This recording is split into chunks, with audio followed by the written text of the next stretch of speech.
मैं सुमन सर आप लोगों के बीच एक नई टॉपिक जो है 15 तारीख से जो भराएगी, यानी कल से जो बिहार एसएससी की जो फॉर्म भराएगी उसके बारे में कुछ सूचना देने आए हैं। चलिए हम लोग समझते हैं। बिहार एसएससी ये जो है +2 यानी इंटर लेवल जो इंटर किए हैं उसके लिए आया है।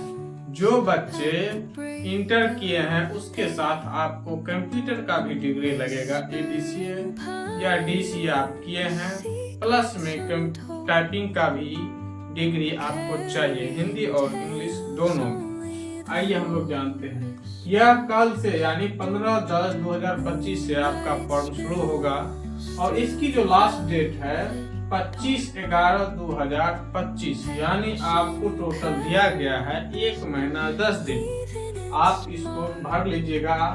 इसमें जो आपको डॉक्यूमेंट लगेगा जाति, आवासीय, आय, प्लस में आप जो BC, EBC, SC, ST जिस जाति से आते हैं आपको NCL बना लीजिएगा, तो आपके जाति के अनुसार आपको सरकार कुछ रिबेट यानी छूट मिल जाएगी।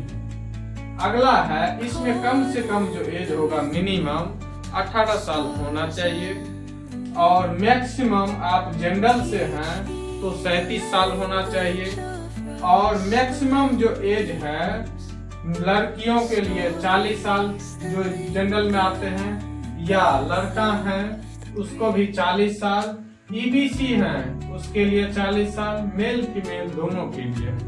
अगला आता है मैक्सिमम एज SC ST के लिए 42 साल रखी गई है, मेल और फीमेल दोनों भर सकते हैं।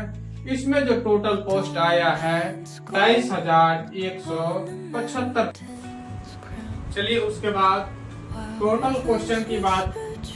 टोटल क्वेश्चन इसमें 150 पूछा जाएगा। सबसे ज्यादा जो पूछा जाएगा आपको जनरल स्टडी यानी GS से 50 क्वेश्चन टोटल रहेगा। उसके बाद जनरल साइंस एंड मैथमेटिक्स 25 गो आपको साइंस से क्वेश्चन रहेगा और 25 गो मैथ से क्वेश्चन पूछा जाएगा। अगला है mental ability test. Mental ability test से जिसको हम लोग कहते हैं रीजनिंग से आपको टोटल 50 नंबर का पूछा जाएगा। टोटल हो जाता है 150 नंबर।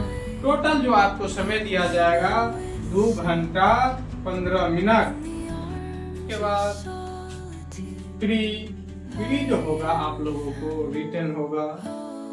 प्री जैसे ही आपको निकलता है उसके बाद आपको मेंस देना पड़ेगा। मेंस हो जाने के बाद आप लोग को जो कंप्यूटर का डिग्री लगाइएगा उसमें कंप्यूटर के डिग्री के साथ आप एक टेस्ट दीजिएगा।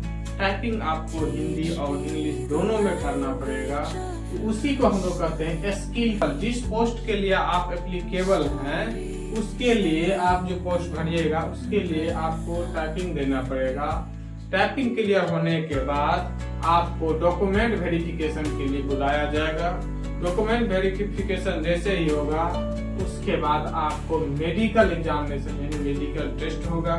मेडिकल टेस्ट होने के बाद आपको एक क्वेश्चन जो होगा 4 नंबर का रहता है, निगेटिव नंबर 1 होता है, यानी आप 4 को क्वेश्चन सही कीजिएगा या एक क्वेश्चन गलती कर दीजिएगा तो 16 नंबर होता है। 4 को सही कीजिएगा लेकिन एगो गलती कर दिए तो आपको टोटल 15 नंबर ही मिलेगा।